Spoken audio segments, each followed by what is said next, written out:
চরিত্রহীন অপবাদ দিয়ে ছুটিকে বাড়ি থেকে বের করে দিল ঠাম্মি। অভি কি পারবে ছুটিকে বাড়ি ফিরিয়ে আনতে? তো কী হতে চলেছে সম্পূর্ণ জানতে হলে ভিডিওটি শেষ পর্যন্ত দেখতে থাকুন। গল্পের শুরুতেই আমরা দেখতে পাবো ছুটির চিকিৎসা করছেন ডাক্তার।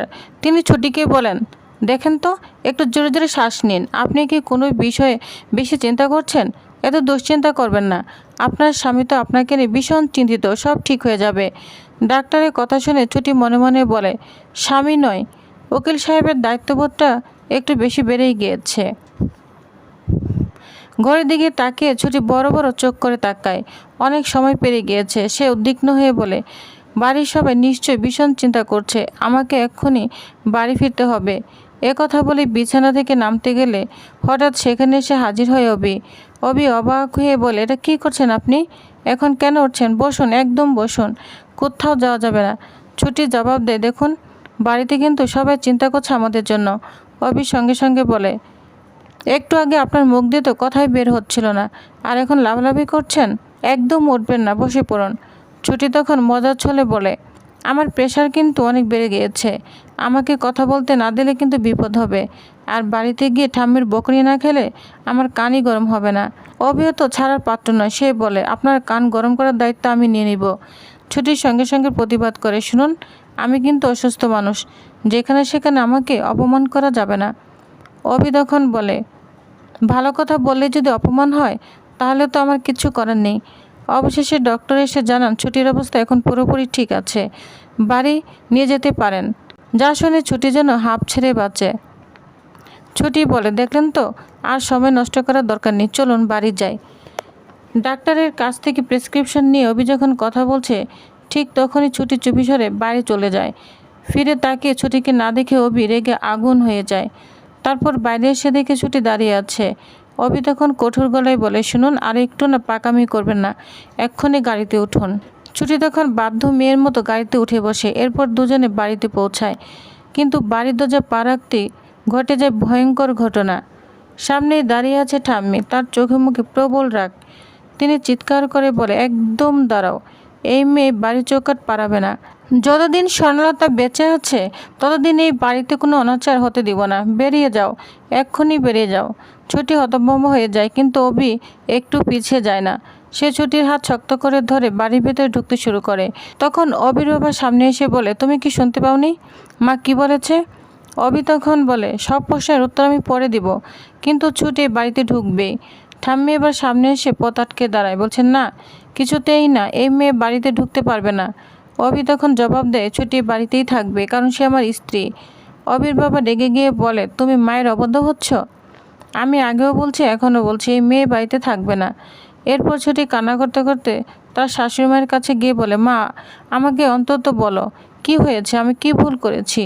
যদি কোনো ভুল করে থাকি আমি সবার পা ধরে ক্ষমা চাইব। কিন্তু কেউ তার কথা শুনতে চায় না। ঝুমকে এগিয়ে এসে তীব্র অপমান করে বলে, তোর নাটক বন্ধ কর। তুই ভাবিস সুন্দর মুখ দিয়ে সবার সহানুভূতি আদায় করে নিবি? সবাই জেনে গিয়েছে তুই কেমন। এরপর ঝুমকি একের পর এক অভিযোগ তুলতে শুরু করে। সে দাবি করে আশ্রমের জন্য টাকা জোগাড় করতে গিয়ে ছুটি নাকি এমন কিছু কাজ করেছে যা রায়বাড়ির সম্মান নষ্ট করেছে। এই অপমান আর সহ্য করতে পারে না অভি। সে গর্জে ওঠে, বলে, স্টপ, আর একটা কথাও নয়, অনেকক্ষণ ধরে আপনার বাজে কথা শুনছি। আপনি আমার পরিবারের কেউ নন, এখান থেকে চলে যান। তখনই ঠাম্মি বলে, যদি কেউ বাড়ি থেকে বেরিয়ে যায় তাহলে বাইরের মেয়েটাই যাবে। এ কথা শুনে অভির ধৈর্যের ভাত ভেঙে যায়। সে দৃঢ়কণ্ঠে বলে, ঠাম্মি, ছুটি বাইরে কেউ নয়, সে আমার বিবাহিত স্ত্রী, সে কোথাও যাবে না। কিন্তু ঠাম্মি নিজের সিদ্ধান্তেই অটল। তিনি বলেন, কোনো ভদ্রঘরের বউ মাতাল হয়ে নেচে টাকা রোজগার করে না। আজ আমি সব জেনে গিয়েছি। ঠাম্মির এই বিস্ফোরক অভিযোগ শুনে পুরো রায়বাড়ি স্তব্ধ হয়ে যায়। ঠাম্মি তখন রাগান্বিত হয়ে আবার বলতে থাকে, এই মেয়েটাকে আমি একদম সহ্য করতে পারছি না। আমার চোখের সামনে থেকে ওকে সরাও। আমি কিছুতেই বাড়িতে অনাচার হতে দিব না। ছুটি তখন কান্না করতে থাকে, বলে, ঠাম্মি, কোথাও একটা ভুল হয়েছে। আপনারা যা ভাবছেন বিষয়টা মোটেও তা নয়। কিন্তু ছুটির কথা শেষ হওয়ার আগে ঠাম্মি তাকে জোরে ধাক্কা মেরে ফেলে দেয়। যা দেখে সবাই অবাক হয়ে যায়। ঠিক সেই মুহূর্তে অভি দৌড়ে এসে ছুটিকে ধরে ফেলে। ছুটি চোখে জল নিয়ে একে একে সবার কাছে সত্যিটা জানার চেষ্টা করে। সে ঈশার কাছে গিয়ে বলে, ঈশাদি, তুমি অন্তত আমাকে বলো কি হয়েছে? সবাই আমার সঙ্গে এমন আচরণ করছে কেন? ঈশা তীব্র ঘৃণার সঙ্গে হাত ছুঁয়ে দিয়ে বলে, আমাকে একদম স্পর্শ করবে না। তোমার মতো একটা থার্ড ক্লাস মেয়েকে আমি আমার আশেপাশে দেখতে চাই না। ছুটি তখন কান্না করে বলে, এভাবে বলো না। আমার বাবা আমাকে যেভাবে মানুষ করেছে, আমার শিক্ষা, আমার আদর্শ, সব কিছু তাহলে মিথ্যা হয়ে যাবে। ঈশা তখন বিদ্রুপের হাসি এসে বলে, তোমার আবার শিক্ষা? তুমি তো একটা অনাথ আশ্রমে বড় হওয়া মেয়ে। তোমার বাবা মায়ের ঠিক নেই, পরিচয় নেই, তুমি শুধু একটা ফালতু মেয়ে। আর আজ তুমি সেটা প্রমাণ করে দিয়েছ। এরপর ঈশা সবার সামনে একটা ভিডিও চালিয়ে দেয়। ভিডিওটি দেখা মাত্র পুরো বাড়ি স্তব্ধ হয়ে যায়। ছুটি অভি দুজনে অবাক হয়ে স্ক্রিনের দিকে তাকিয়ে থাকে। ভিডিওতে দেখা যাচ্ছে একটি নাইট ক্লাবের মতো জায়গায় একজন মেয়ে নাচ করছে। ভিডিওটি এমনভাবে দেখানো হয়েছে যেন সেই মেয়েটাই ছুটি। যা দেখে ছুটি ভেঙে পড়ে। সে কান্না করতে করতে বলে, মা, আমাকে বিশ্বাস করুন, আমি শপথ করে বলছি আমি এমন কিছু করিনি। অভির বাবা তখন বলে, তাহলে এই ভিডিওটা কি? আমরা যা দেখেছি সব কি মিথ্যে? ঠাম্মি তখন বলে, বৌমা, তুমি এখন ওর কথা বিশ্বাস করছো? চোখের সামনে এত বড় প্রমাণ দেখার পরও? ঝুমকি সুযোগ পেয়ে আবার বলতে থাকে, ছুটি, তুই তো দিনকে রাত আর রাতকে দিন বানাতে পারিস। সত্যিটা জলের মতো পরিষ্কার। তবুও বলছে কিছুই করিনি। ছুটি মরিয়া হয়ে বলতে থাকে, ভিডিওটা মিথ্যে। ভিডিওতে আমি নই, কেউ আমাকে ফাঁসানোর চেষ্টা করছে। ঈশা রাগে কাঁপতে কাঁপতে বলে, মনে হচ্ছে তোমাকে একটা কষে চড় মারি, তারপরেই না গড় করে সব সত্যি বেরিয়ে আসবে। ঝুমকি বলে, নিজের ভুলটা স্বীকার করে নিয়ে ছুটি, সবার কাছে ক্ষমা চেয়ে নে। ছুটি তখন বলে, আমি তো কোনো ভুল করিনি, তাহলে ক্ষমা চাইবো কেন? যা শুনে ঠাম্মি আরও রাগ হয়ে ওঠে, বলে, তোমার লজ্জা বলতে কিচ্ছু নেই। তোমার হাতে শাখাপলা কোথায়? হঠাৎ ছুটি চমকে ওঠে। তার মনে পড়ে যায় বাবার সঙ্গে দেখা করতে যাওয়ার আগে সে শাখাপলা খুলে রেখেছিল। পরে আর সেটা পড়ার কথা মনে ছিল না। এই ঘটনা দেখে অভিজ্ঞত অবাক হয়ে যায়। ঠাম্মি তখন বলে, চুপ করে আছো কেন? ওই জায়গায় তুমি যাওনি, সত্যি করে বলো।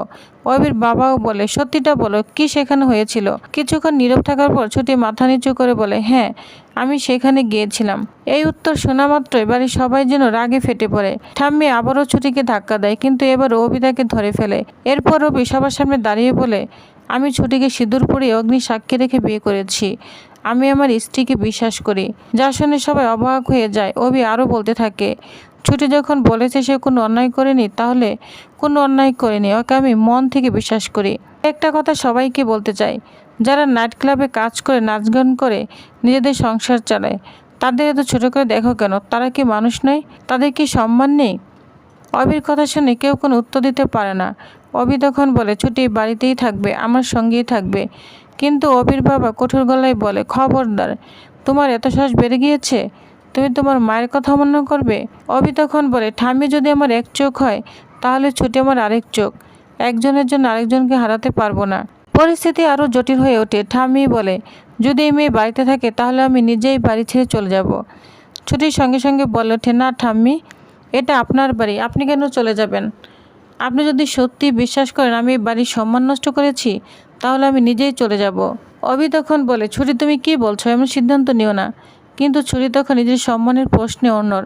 সে বলে, আজ আমার চৈতন্যে প্রশ্ন উঠেছে, একটা মেয়ের জন্য এর চেয়ে বড় অপমান আর কিছু হতে পারে না। অভি তাকে বোঝানোর চেষ্টা করে, বলে, আমি তো তোমাকে বিশ্বাস করেছি।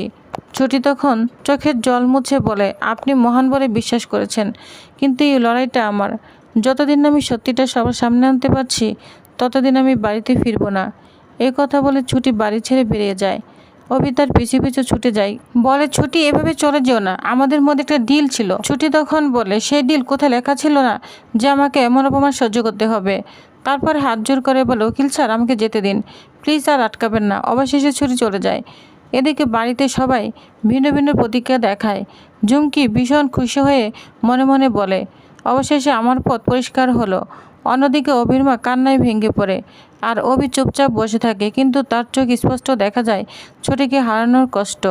ঠাম্মি বলে, যা হবার হয়ে গিয়েছে, ওই মেয়েটাকে তোমার জীবন থেকে মুছে ফেলো দাদুভাই। কিন্তু অভি দৃঢ় কণ্ঠে জবাব দেয়, তোমরা ছুটিকে বাড়ি থেকে বের করে দিয়েছো, কিন্তু আমার জীবন থেকে কখনোই বের করতে পারবে না। পরবর্তীতে অভি ছুটির সঙ্গে দেখা করতে যায়, কিন্তু ছুটি কিছুতেই বাড়ি ফিরতে রাজি হয় না। তখন অভি বলে, আমি কিন্তু আপনার বিরুদ্ধে কেস করে দিব। আমাদের 1 বছরের চুক্তি এখনও শেষ হয়নি। অবির এই কথা শুনে ছুটি অবাক হয়ে তার দিকে তাকিয়ে থাকে। তাহলে কি এবার এক হবে অভি আর ছুটি, নাকি নতুন করে ষড়যন্ত্র আরও বড় ঝড় নিয়ে আসবে তাদের জীবনে? সকল প্রশ্নের উত্তর মিলবে আগামী পর্বে। তো নেক্সট আপডেটটি জানতে অবশ্যই আমার সাথেই থাকুন। ধন্যবাদ।